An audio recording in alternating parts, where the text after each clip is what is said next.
Chancellor of the Exchequer, Rishi Sunak, and Jenny Harries, Deputy Chief Medical Officer. Yesterday I set out the ambition of this government to turn the tide against coronavirus within 3 months, and I want to repeat that determination today. We're going to do it with testing, we're going to do it with new medicines and new digital technology that will help us to see the disease as it is transmitted, and thereby, by illuminating it, to stamp it out.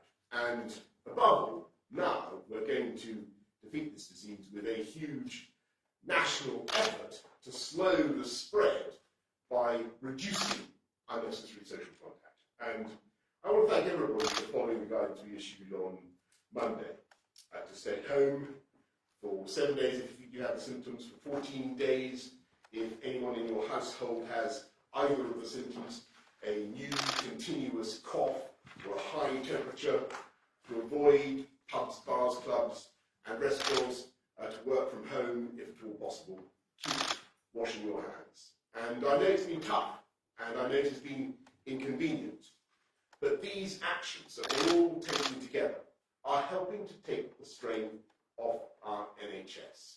And bit by bit, day by day, by your actions, your restraint and your sacrifice, we are putting this country in a better and stronger position where we will be able to save literally thousands of lives of people of all ages, people who don't deserve to die now, people whose lives can, must and will be saved. And as we take these actions together, and as we make these sacrifices, we can see the impact on the real economy already. Fantastic British companies already under huge strain, big and small. Workers who are finding that their jobs are under threat of going through no fault of their own. And to all of them, we in government say, we will stand by you. And I say that to companies, remember our joint objective to beat this virus. And we will do everything in our power to help. And in just a minute, Rishi is going to explain how we're going to help workers of all kinds to get through this crisis, supporting you directly in a way that government has never done before, in addition to the package that we've already set out for business. And of course, these measures are intended, these steps that we're taking are intended to be temporary. And of course, I am confident that in time the UK economy is going to bounce back. Of course it is, but I must be absolutely clear with you. The speed of our eventual recovery depends entirely on our ability, our collective ability, to get on top of the virus now.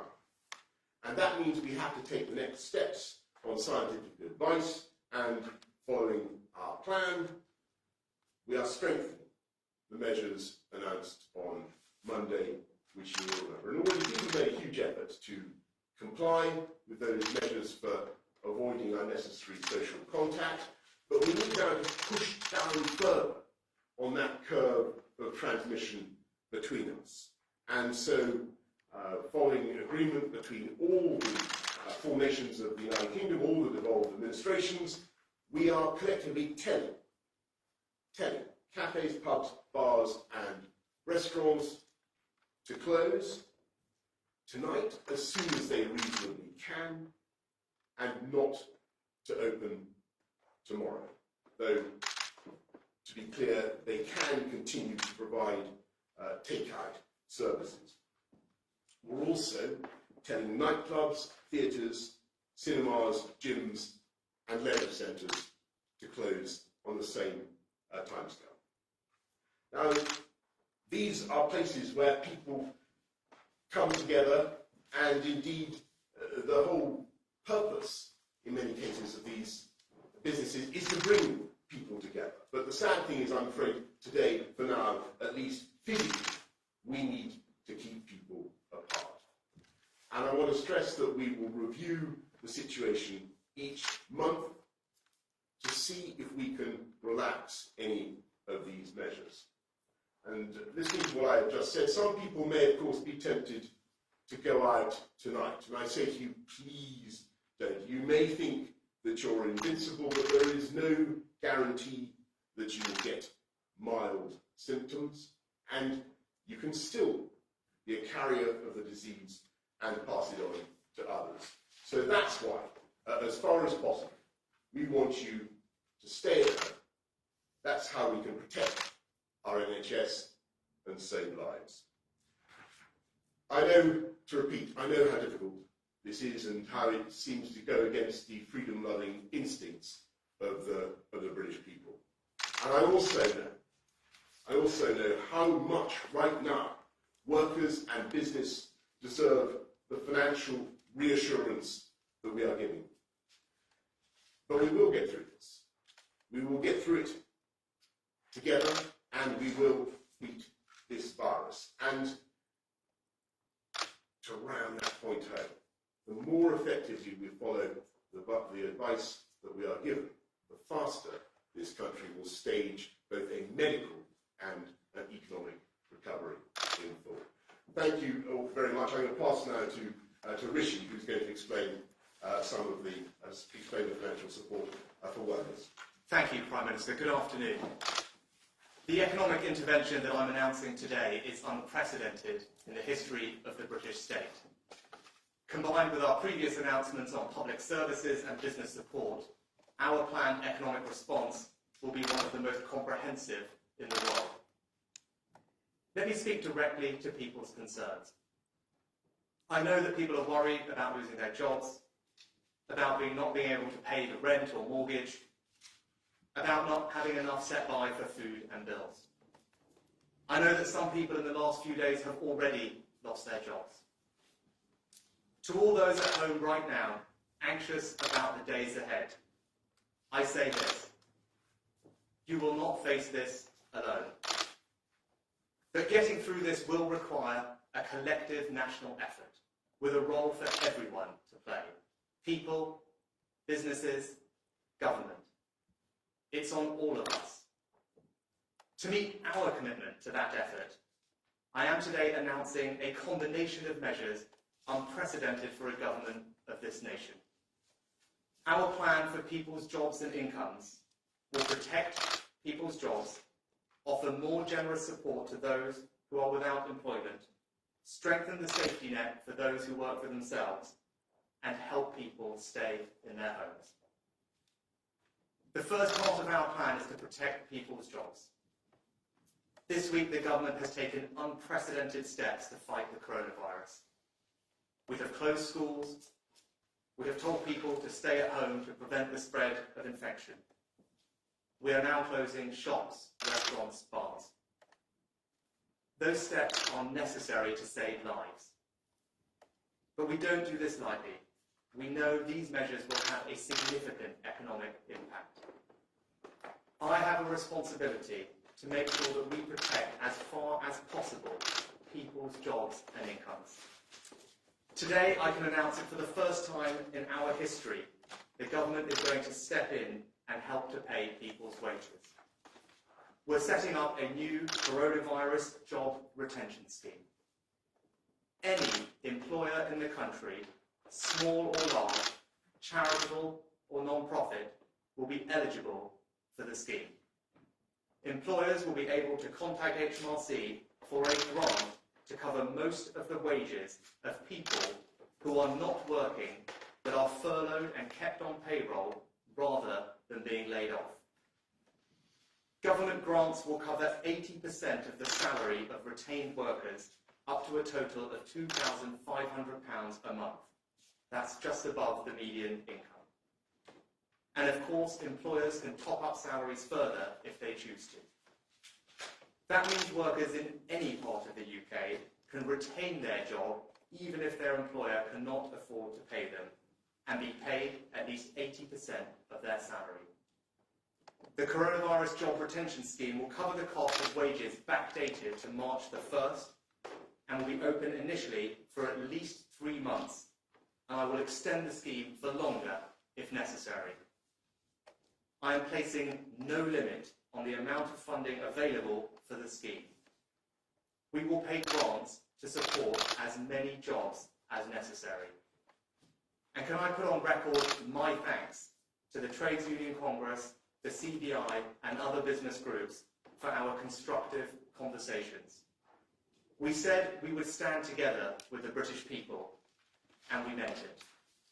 We have never had a scheme in our country like this before, and we're having to build our systems from scratch.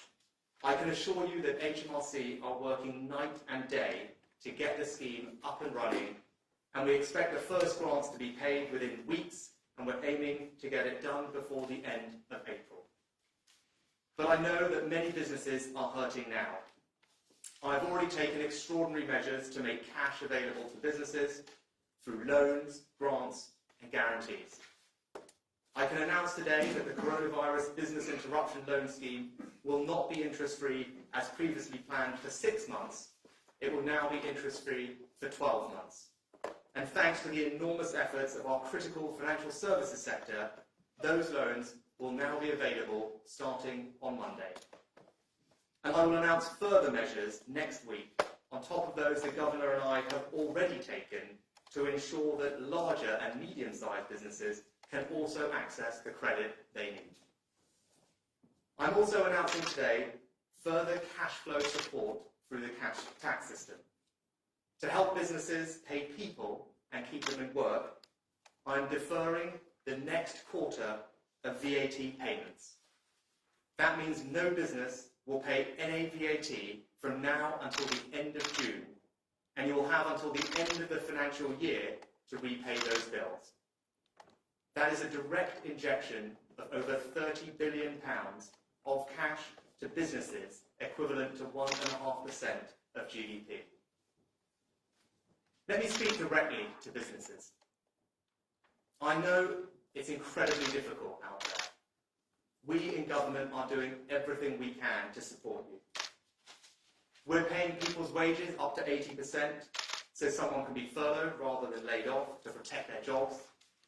We're deferring over £30 billion of taxes until the end of the financial year.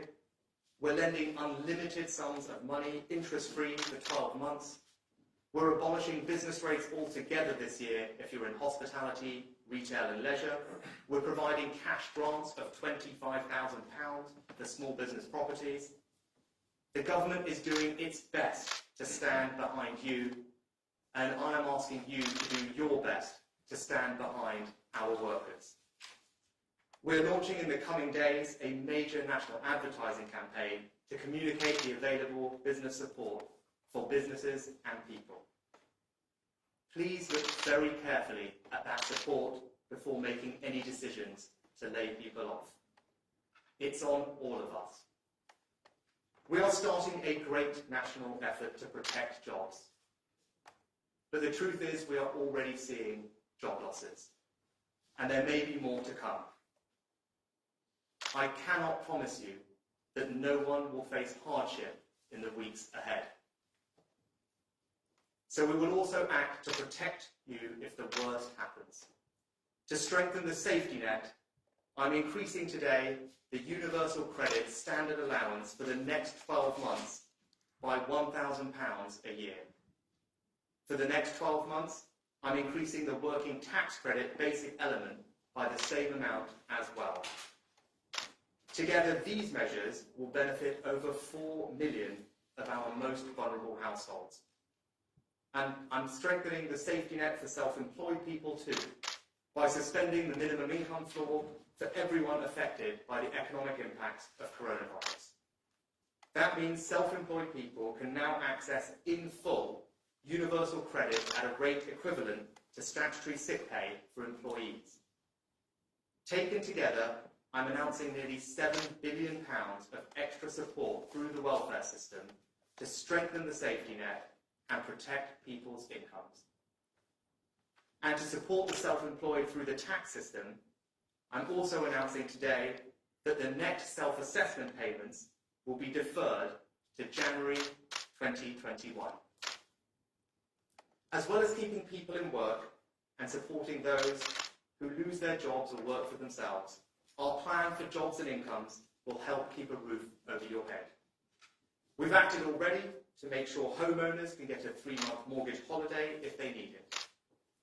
I'm announcing today nearly £1 billion of support for renters by increasing the generosity of housing benefit and universal credit so that the local housing allowance will cover at least 30% of market rents in your area.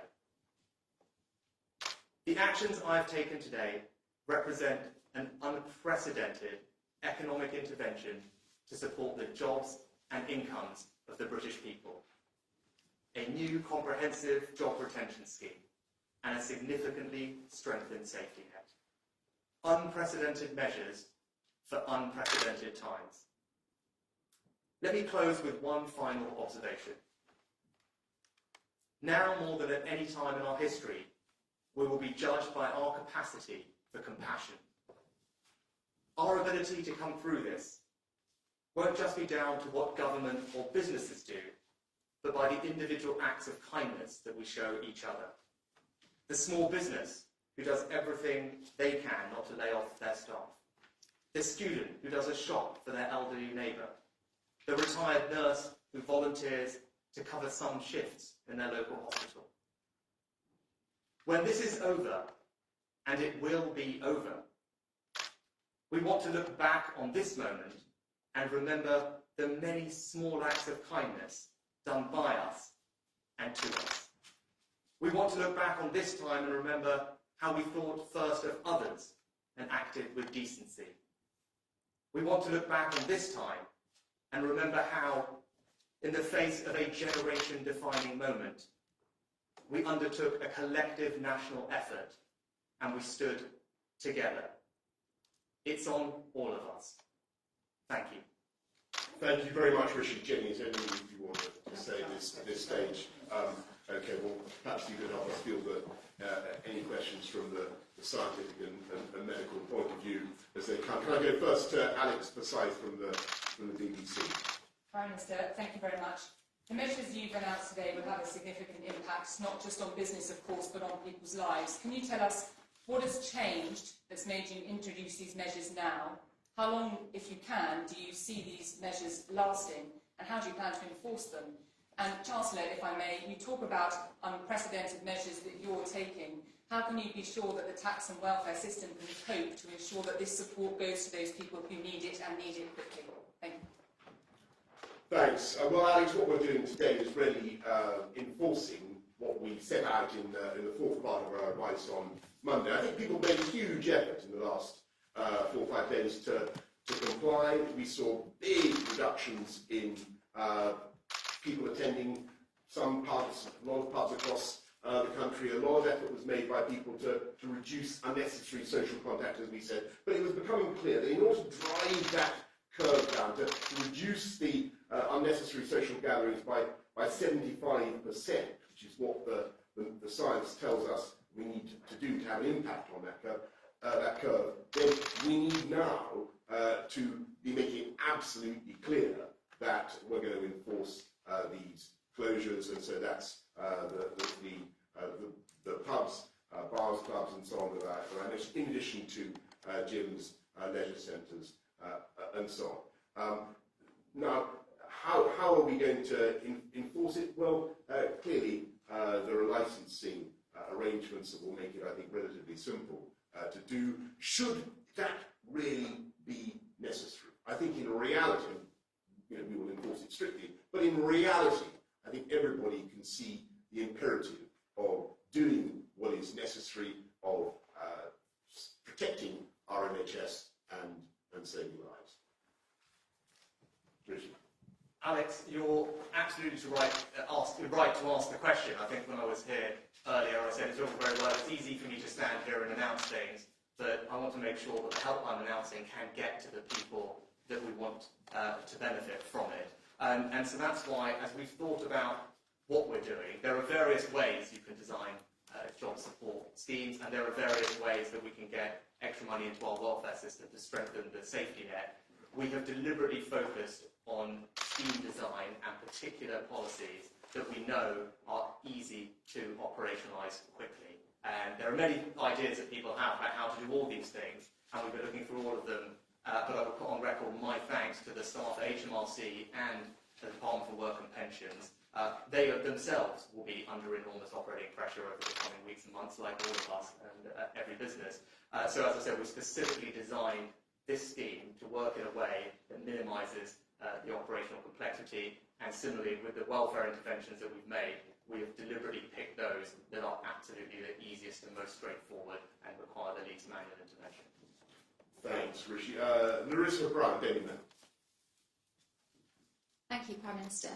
Could we get to a stage where NHS workers have to choose who to try and save because there aren't enough ventilators? And also, it's obviously Mother's Day this Sunday. Are you urging people to stay away from their mothers, and will you be seeing yours? Thank you.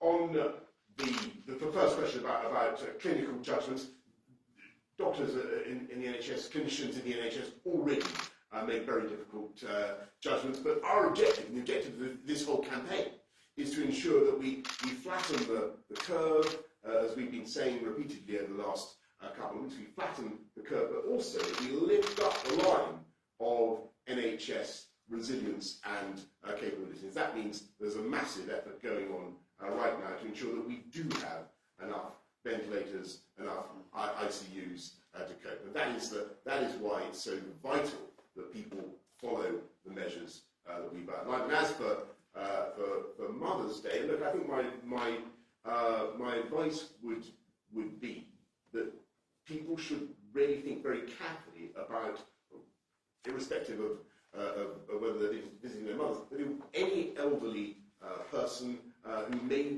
be in a vulnerable group, doesn't matter if they're necessarily over 70. The issue is whether they are in one of the vulnerable groups. Think very carefully about the risk of transmission of the virus and follow the advice. Look at the medical advice. Our advice is that elderly people, people with serious underlying health conditions, people in the later stages of pregnancy, you have to be careful about the transmission of the virus. And I'm sure people will handle that advice accordingly.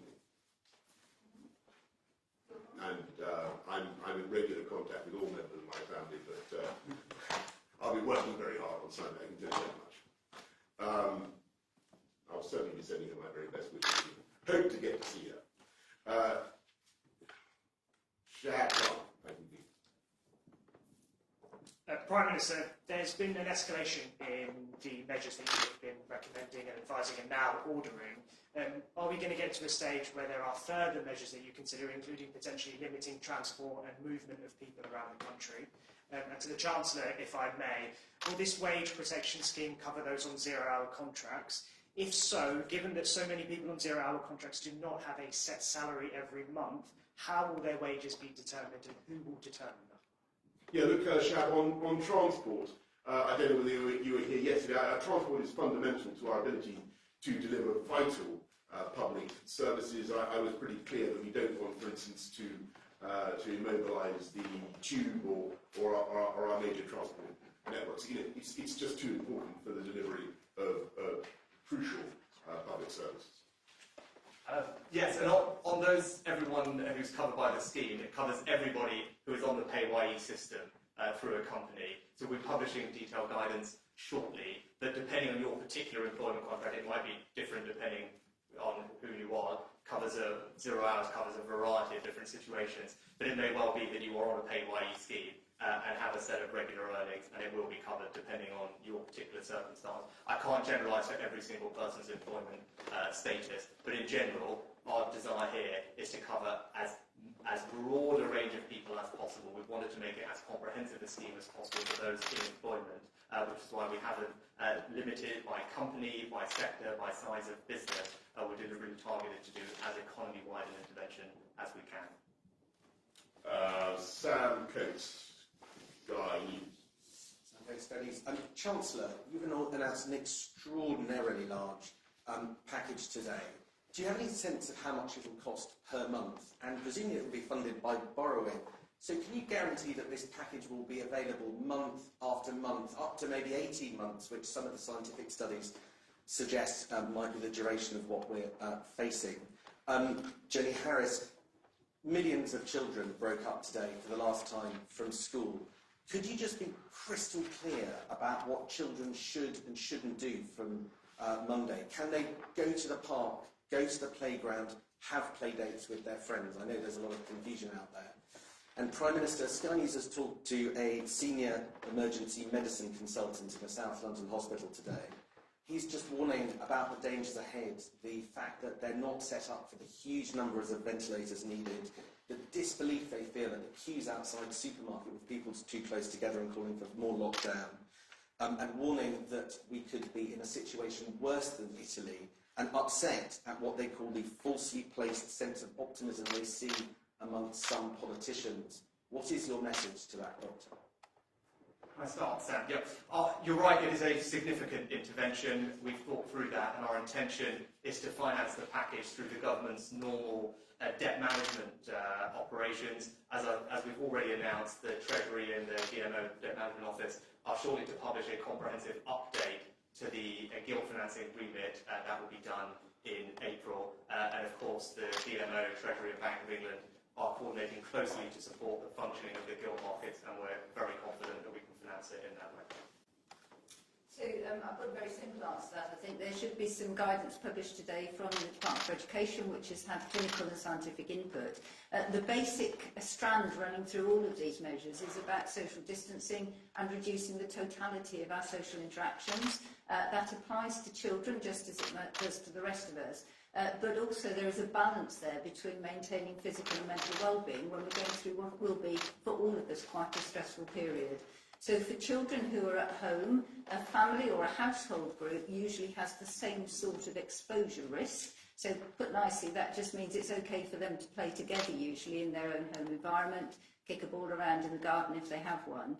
We're not saying don't go outside, but we are saying if you go outside, go in a way which reduces your social contact. So clearly for children, there is a safety issue here and a safeguarding one. We don't want to suggest every small child should go off in a solitary walk across the park. That would not be a helpful public health measure. But certainly with appropriate supervision, buddying children, for example, keeping 2 metres apart, off for a bike ride together or something, that is absolutely fine. And in many ways, we would encourage that. But there are some simple principles again around that. You know, make sure you hang on to your own bike, your own equipment or whatever.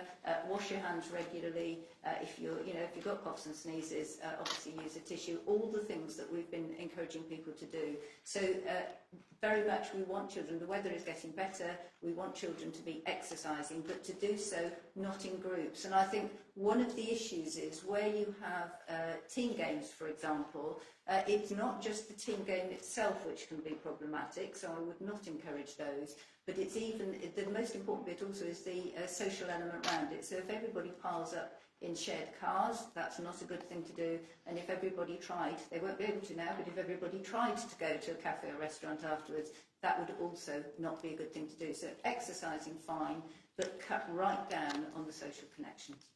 Yeah, and Sam, just on your last question, I think anybody in government could conceivably be accused of underestimating the scale of the crisis this country now faces. It's perfectly obvious when you look at the gradient of the disease that we have a real threat now to our country, to the ability of our NHS to manage it, and unless we get this right, we are going to see thousands of lives lost, as I say, needlessly. But we have an opportunity, as I've said, to get on top of it, to make sure that we turn the tide, and to do that, we've got to follow the advice that we're giving, and that's why we're taking the measures that we are today. That's why it's absolutely vital that people do avoid unnecessary social contact, and that's why we're closing the pubs and the bars and the theatres and so on, because we need now to stop the velocity of circulation of this disease, and I made it very clear to the country that we will take exceptional measures to do that, but we are also taking exceptional measures to help and to compensate those who are adversely economically affected by what we have to do as a country. I think everybody understands the two halves of this. Everybody understands that people in employment, businesses, workers, everybody is making a huge sacrifice now to protect the lives of people who are vulnerable to coronavirus. And it's absolutely vital and right that the government should stand behind those businesses and those workers as well. And that's what we're doing today. And on your second point about supermarkets, look, I answered this yesterday, and I make the same point again. I think people should shop reasonably and considerately. We do have fantastic supply chains. We're having another meeting with the supermarkets tomorrow. I'm chairing another meeting with the supermarkets tomorrow, and they're very confident they can get the stuff from farm to fork. So everybody should just shop reasonably and be considerate of others. Francis Elliott, time. Thank you. Mr. Sunak, you mentioned shops. Can you clear out whether shops are to be forced to close? It didn't appear on the list that was mentioned by the Prime Minister. Jenny Harris, could you update us on how we are doing with protective personal equipment? That's obviously something that's deeply concerning. Mr. Johnson, could you just say, in very simple terms, what you think about people who are ignoring the advice? And it seems you sort of resisted the temptation yesterday or the invitation to say that they were behaving immoral. Do you not think that if people aren't following these advice, they are actually being immoral?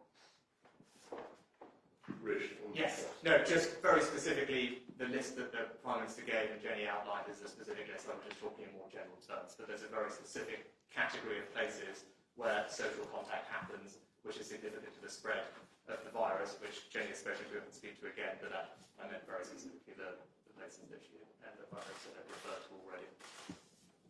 So yes, it's very much those areas where people are gathering for social reasons. So in many ways, they're almost encouraging the spread of disease simply by virtue of those establishments. So restaurants, cafes, bars are where you're meeting, but we recognise how difficult this is for people's lives. So having take-out facilities or the opportunity to convert some of those means that food supplies will continue, and that applies very much to supermarkets, obviously, and other shops. So it's leisure centres. If you are exercising outside, that is fine, but inside is not appropriate. So the leisure centres will close. So it's areas you can imagine where you're going purposefully for social gathering, which are the ones that we're most keen to reduce the social interactions.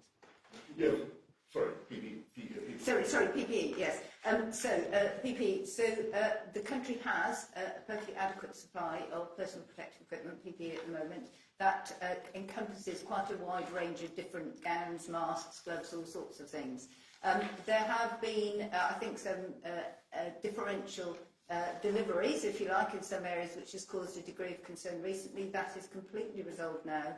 And in fact, what we've done in the last 36 hours is set up an entirely separate PPE oversight and supply chain, which allows hospitals, but also we need to be very clear, there are other workers in the care system who are equally important and will allow that appropriate management to ensure that the supply and demand is there. And I think we do need to be really clear this is an unprecedented event, health event for this country. And so it is not unlikely in many ways that we will have found a pressure in the early days where an individual hospital, individual trust or an organisation has had to suddenly ramp up its demand, but that supply is there, and running alongside that is a call out to arms, a bit like ventilators and testing as well, to make sure we are exploring every avenue and opportunity for keeping those supplies coming through. Yeah, Francis, on your moral point, I don't want to get into moral name calling and so on and so forth. Well, I do accept that what we're doing is extraordinary. We're taking away the ancient inalienable right of freeborn people of the United Kingdom to go to the pub. And I can understand how people feel about that. But I say to people who do go against the advice that we're getting, the very clear advice that we're getting from our medical and scientific experts, you're not only putting your own life, the lives of your family at risk, you're endangering the community, and you're making it more difficult for us to get on and protect the NHS and save lives. And if you comply, if people comply, as I say, then we will not only save lives, thousands of lives, but will come out of this thing all the faster. Tom, you've done the sun. Thank you, Prime Minister. By closing pubs, restaurants, clubs, etc., is there not a considerable risk that what you'll therefore do immediately is push maybe many young people into their own homes? They'll just have big parties. You're not going to ban parties, or are you? And what is your advice to young people not to gather in groups of 100 and drink the same amount behind closed doors? And the Chancellor, if you don't mind me asking, the one element of society that fears missed out with all this is charities, the voluntary sector. Though you're covering their wages, charity income is down 40% since the start of this in only a couple of weeks.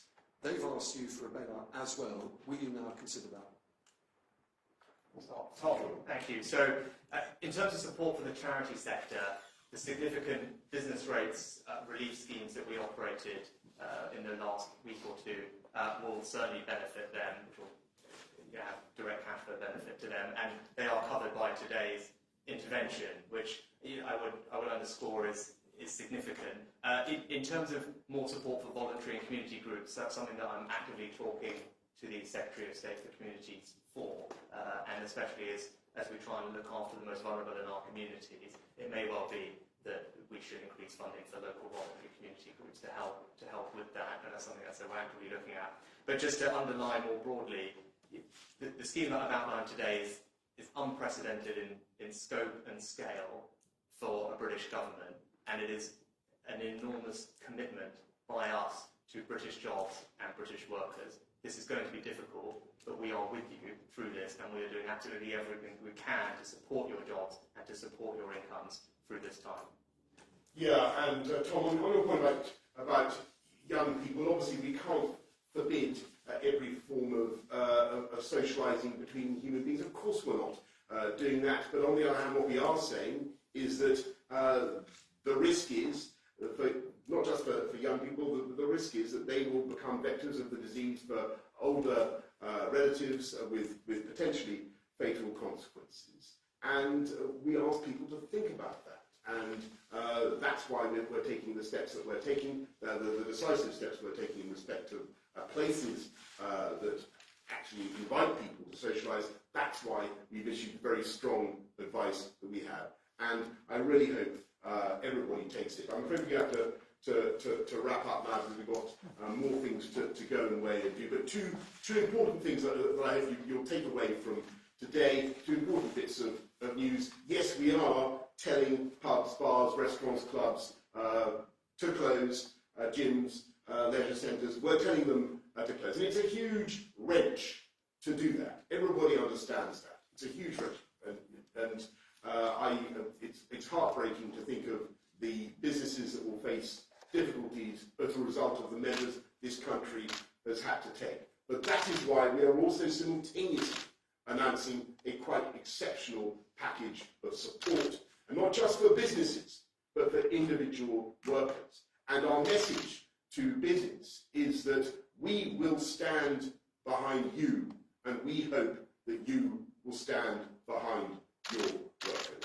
And to the country, this time it is different. We all remember what happened in 2008. This time we want to make sure, as we heal the economic damage that this is causing, that we put the people first. Thank you very much.